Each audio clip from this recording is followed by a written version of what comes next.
va suivre maintenant un enseignement de l'Avent sur notre filiation, fils de Dieu, nous sommes fils de Dieu, et l'importance du Saint-Esprit. Et je vous invite à l'écouter entièrement et faire vôtre cette méditation qui, je suis sûr, vous enrichira le cœur de compréhension et de sagesse. Voici une traduction d'un passage de la deuxième prédication de l'Avent du cardinal Cantala Messa, prédicateur de la maison pontificale, prononcée sur le thème « Dieu a envoyé l'Esprit de son Fils dans nos cœurs ». En 1882, l'archéologue William M. Ramsay découvre une antique inscription grecque à Hiéropolis, en Phrygie. L'épitaphe décrite par les historiens comme la reine des inscriptions chrétiennes contient le testament spirituel d'un évêque nommé Abercius, qui a vécu à la fin du IIe siècle. L'auteur y résume toute son expérience de foi chrétienne, et il le fait dans le langage imposé à l'époque par la discipline des arcanes, c'est-à-dire en utilisant des métaphores et des expressions dont seuls les chrétiens pouvaient comprendre le sens, sans s'exposer ni exposer les autres à la raillerie et à la persécution. Écoutons la partie qui nous intéresse de plus près. Moi, nommé Abercius, je suis un disciple du chaste berger aux grands yeux qui fait paître les troupeaux de moutons dans les montagnes et les plaines. Il m'a enseigné les Écritures dignes de foi, il m'a envoyé à Rome pour contempler le palais et voir une reine aux vêtements et aux chaussures d'or. J'y ai vu un peuple portant un sceau brillant. J'ai aussi visité la plaine de Syrie et toutes ses villes, et au-delà de l'Euphrate, Nisibis. Partout j'ai trouvé des frères, j'avais Paul avec moi, et la foi me guidait partout et me donnait pour nourriture un très gros poisson, pur, que la chaste Vierge a conçu et dont elle, la foi, se sert pour nourrir chaque jour ses amis fidèles ayant un excellent vin qu'elle donne avec le pain. Le berger aux grands yeux, c'est Jésus. Les Écritures, c'est la Bible.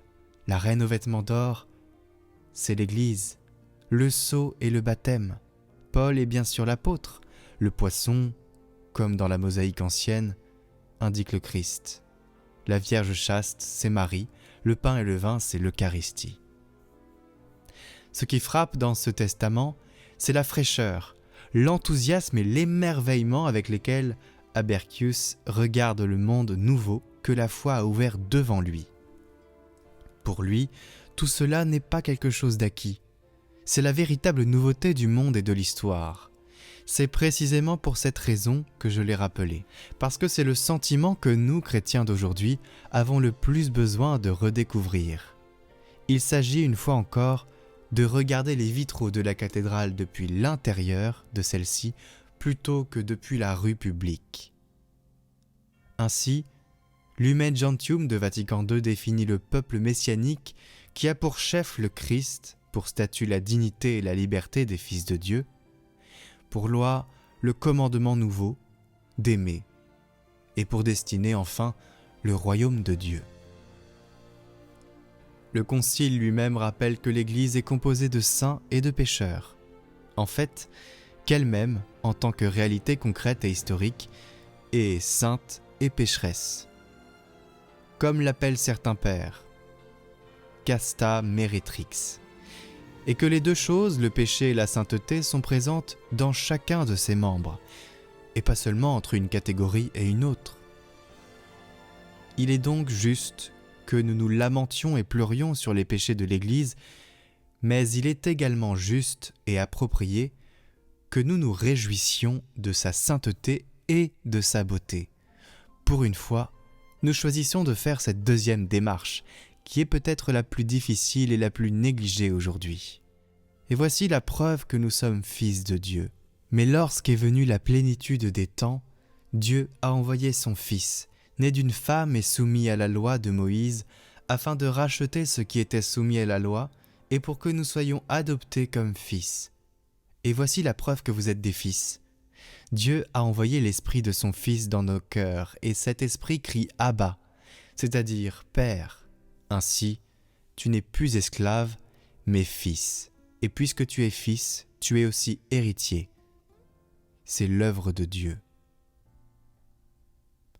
Nous sommes fils de Dieu. Et nous allons aujourd'hui nous intéresser au rôle que l'Esprit Saint joue dans tout cela.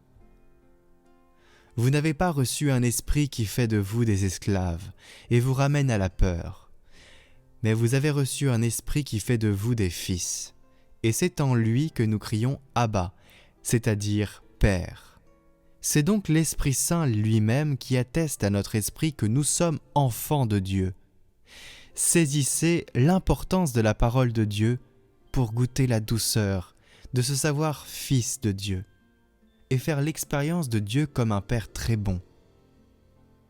Saint Paul nous dit cependant qu'il existe un autre moyen sans lequel même la parole de Dieu est insuffisante. L'Esprit Saint. D'ailleurs, saint Bonaventure, dans Itinéraire de l'Esprit vers Dieu, le conclut par cette phrase allusive et mystérieuse. Il dit « Cette sagesse mystique très secrète, personne ne la connaît, sauf celui qui la reçoit. Personne ne la reçoit, sauf celui qui la désire. Personne ne la désire, sauf celui qui est enflammé intérieurement par l'Esprit Saint envoyé par le Christ sur terre. » En d'autres termes, nous pouvons désirer avoir la connaissance vivante d'être fils de Dieu et d'en faire l'expérience. Mais pour y parvenir, c'est l'œuvre du Saint-Esprit seul. L'Esprit atteste que nous sommes fils de Dieu. Et que signifient ces mots ? Il ne peut s'agir d'une sorte d'attestation externe, juridique, comme dans les adoptions naturelles. Si l'Esprit est la preuve que nous sommes fils de Dieu, s'il l'atteste à notre esprit, il ne peut s'agir de quelque chose qui se passe quelque part, mais dont nous n'avons aucune perception et aucune confirmation. Et malheureusement, c'est ainsi que nous sommes amenés à le penser. Oui, dans le baptême, nous sommes devenus fils de Dieu, membres du Christ. L'amour de Dieu a été répandu dans nos cœurs, mais tout cela par la foi, sans que rien ne bouge en nous. On y croit avec l'intelligence, mais on ne le vit pas avec le cœur. Comment changer cette situation ? L'apôtre nous a donné la réponse, par l'Esprit Saint. Non seulement le Saint-Esprit que nous avons reçu au baptême, mais celui que nous devons demander et recevoir encore et encore. L'Esprit atteste que nous sommes fils de Dieu. Maintenant, il atteste, et non pas il l'a attesté, une fois pour toutes, dans le baptême. Cherchons donc à comprendre comment l'Esprit opère ce miracle d'ouvrir nos yeux à la réalité que nous portons en nous. J'ai trouvé la meilleure description de la manière dont le Saint-Esprit effectue cette opération chez le croyant, dans un sermon de Luther sur la Pentecôte. Et pour cela, nous suivons avec lui le critère paulinien consistant à tout examiner et retenir ce qui est bon, uniquement ce qui est bon. Tant que l'homme vit dans le régime du péché sous la loi, Dieu lui apparaît comme un maître sévère qui s'oppose à la satisfaction de ses désirs terrestres par ces mots péremptoires. Tu dois, tu ne dois pas. Tu ne dois pas désirer la chose de l'autre, la femme d'un autre. Dans cet état, l'homme accumule au fond de son cœur un ressentiment sourd contre Dieu. Il le voit comme adversaire de son bonheur au point que, s'il dépendait de lui, il serait très heureux qu'il n'existe pas. Si tout cela nous semble être une vision exagérée, œuvre de grands pécheurs qui ne nous concerne pas de près, regardons à l'intérieur de nous-mêmes et voyons ce qui monte des profondeurs obscures de notre cœur face à une volonté de Dieu ou une obéissance qui bouleverse nos plans. Demandons-nous, pour réfléchir à cela, quels sentiments, quelle association d'idées surgissent spontanément en moi avant toute réflexion, lorsqu'en récitant le Notre Père, j'arrive au mot « Que ta volonté soit faite ». Qu'est-ce qui émerge quand l'on dit cela ? Il n'est pas difficile de se rendre compte que nous associons inconsciemment la volonté de Dieu à tout ce qui est désagréable, douloureux, à tout ce qui constitue une épreuve, une exigence de renoncement, un sacrifice, et à tout ce qui en somme peut être considéré comme mutilant notre liberté et notre développement individuel. Nous pensons que Dieu est essentiellement l'ennemi de toute célébration joie et plaisir. Si à ce moment-là nous pouvions regarder notre âme comme dans un miroir, nous verrions comme des personnes qui baissent la tête résignées, murmurant entre les dents. Si on ne peut rien y faire, eh bien que ta volonté soit faite. Voyons donc ce que fait le Saint-Esprit pour nous guérir de cette terrible déception héritée d'Adam. En entrant en nous par le baptême, puis par tous les autres moyens de sanctification, il commence par nous montrer un autre visage de Dieu, celui que nous a révélé Jésus dans l'Évangile. Il nous le fait découvrir comme étant l'allié de notre joie qui, lui, pour nous, n'a pas épargné son propre Fils. Peu à peu, le sentiment filial s'épanouit, qui se traduit spontanément par ce cri « Abba Père ». Nous sommes prêts à proclamer avec Job « Je ne te connais que par ouï-dire, mais maintenant mes yeux t'ont vu ». Le Fils a pris la place de l'esclave et l'amour celle de la peur. L'homme cesse d'être l'antagoniste de Dieu et devient son allié. L'alliance avec Dieu n'est plus seulement une structure religieuse dans laquelle on est, mais une découverte, un choix, une source de sécurité inébranlable. Si Dieu est pour nous, c'est-à-dire notre allié, qui sera contre nous?